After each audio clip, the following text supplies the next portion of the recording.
Hello, good morning.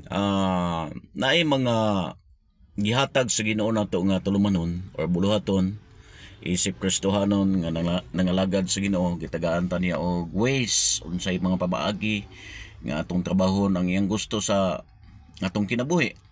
So let's say for example, diri sa John chapter 4 verse number 24, ingon ang Biblia, "They that worship God must worship in spirit and in truth."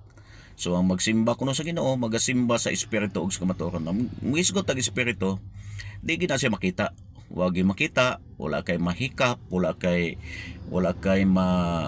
ma-touch, wala tanan. Wa kay imuhang tan-awon. Kay nga naman espiritu man. Mo na ningon ang Biblia, ang magsimba daw sa Dios, magsimba sa espiritu ug sa kamatuoran.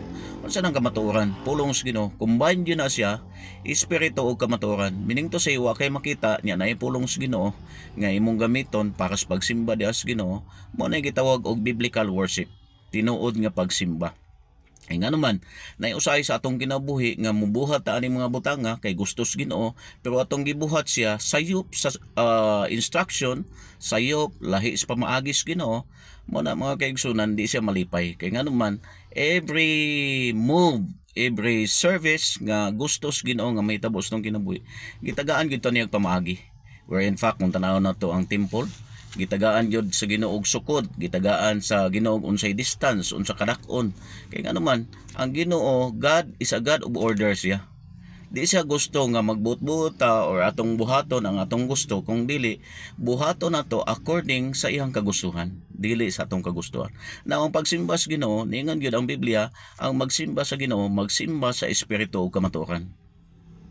Espiritu gani way makita, kamatuoran gani pulong sa Ginoo. So, naa diha ang pulong sa Ginoo, naa diha ang pagsimba nimo diha sa espiritu. Di man makita ang Ginoo, pero ma-feel nimo, ma-determine nimo nga naa ang presensya sa Ginoo. Where in fact, ningon gani ang Ginoo nga duha og tulong nag-iskot sa iyang pulong, nasa sa taliwala. Magauban siya. Pero ang pagsimba ba nato sa Ginoo, nagsimba ba ta sa espiritu ug sa kamatuoran? Pulong sa Ginoo ug way makita. I pray nga nakahatag ni wisdom, nakahatag knowledge sa matag usa nato sa pagsimba sa Ginoo. Thank you and good morning.